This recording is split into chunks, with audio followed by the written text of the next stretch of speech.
উনি তো ওনার একার সিদ্ধান্তে চলেন না, উনি একটা দল করেন, দলের একটা সিদ্ধান্তের ব্যাপার আছে, ওনার পরিবার আছে, সকলে মিলে ওনার কোনো কাজ তো বসে আছে ঠেকে আছে আমি দেখছি না। তারেক রহমান যে কাজ করেন, দলকে যে দীর্ঘদিন এত বছর উনি ওখানে বসে ধৈর্য নিয়ে মানে এত সহনশীলতা নিয়ে যে উনি সার্ভ করেছেন, ঐক্যবদ্ধ রেখেছেন, ইটস এ গ্রেট অ্যাচিভমেন্ট আমি মনে করি। আমি দেশে ইসলামিক ধারার রাজনৈতিক দল অসংখ্য আছে, শুধু জামাত ইসলাম না।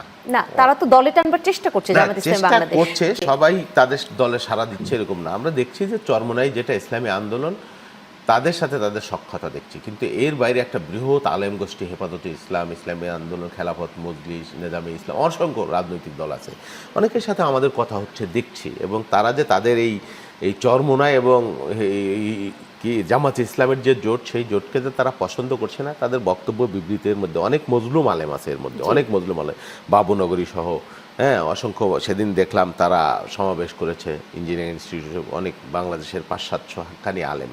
তাছাড়া অনেক আলেমদের সাথে, মাদ্রাসা ছাত্র কওমি অনেকের সাথে আমাদেরও ব্যক্তিগত যোগাযোগ আছে।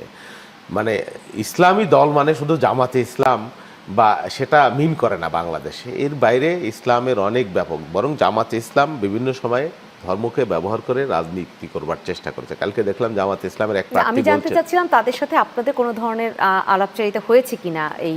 হ্যাঁ, আলাপচারিতা হচ্ছে তো। কয়েকদিন আগে আমাদের স্ট্যান্ডিং কমিটির 2জন মেম্বার হাটহাজারী মাদ্রাসায় ওখানে কথা বলেছেন, গিয়েছেন, তাদের সাথে মত বিনিময় করেছেন।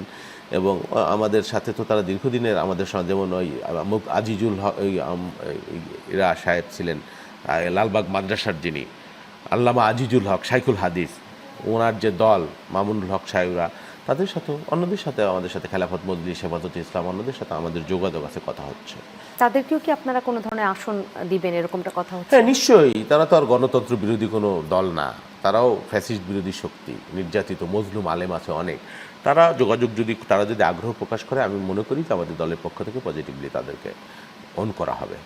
জি, এই দেশের রাজনীতিতে, বিশেষ করে বিএনপির রাজনীতিতে সবসময় একটি প্রশ্ন অনেক বেশি উচ্চারিত হয়, সেটা হচ্ছে তারেক রহমান বিদেশ থেকে কেন সবকিছু নির্দেশনা দিচ্ছেন, এখনো কেন দেশে আসছেন না? সেই জায়গাটা আসলে দেশে আসবার কি কোনো প্রতিবন্ধকতা বিএনপি সবসময় দেখছে?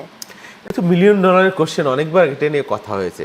তারেক রহমান তো একটা দলের এই চেয়ারপারসন। প্রশ্ন আমরাও অনেকবার করেছি, কিন্তু আসলে সেরকম কোনো উত্তর না, আমরা এটা পাচ্ছি উনি না। হয়তো বলবেন কি কারণে, অনেকগুলো পার্শ্ব প্রতিক্রিয়া, প্রেক্ষাপট থাকতে পারে। আমি যেটা, আমার যেটা এক্সপেকটেশন, আমি যতটুকু জানি আমাদের দলের পক্ষ থেকে তাকে আসতে বলা হচ্ছে না।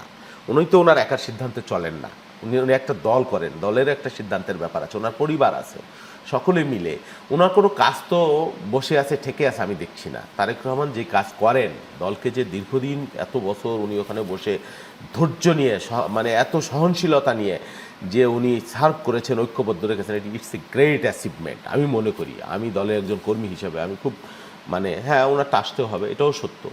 আমি আশা করি উনি তাড়াতাড়ি চলে আসবেন। এখানে নানান ধরনের পাশে, ধরেন তারেক রহমান যদি আসে, অনেকগুলো ইস্যু আছে এখানে। একটা ঢাকায় একটা, মানে একটা প্যারালাল গভর্নমেন্টের মতো একটা ব্যাপার যদি হয়ে যায়, সেটাই গভর্নমেন্টের জন্য একটা, তাদের সরকার চালনা টালনা, এগুলো একটা ব্যাপার হয়তো থেকে থাকতে পারে। আর একটা ইস্যু আছে, উনি তো ওনার নিরাপত্তাজনিত একটা ব্যাপার, এই সরকারের পক্ষ থেকে কতটুকু নিরাপত্তা দিতে পারবে তাকে বা দিবে, সেই বিষয়গুলো গুরুত্ব। তারেক রহমান অনেকেই মনে করেন যে উনি নেক্সট প্রাইম মিনিস্টার, কেউ কেউ বলেন, অনেকে মনে করছেন, যদি আল্লাহ ভোট হয়, মানুষ যদি ভোট দেয়, হতে পারেন উনি আগামী দিনের প্রধানমন্ত্রী।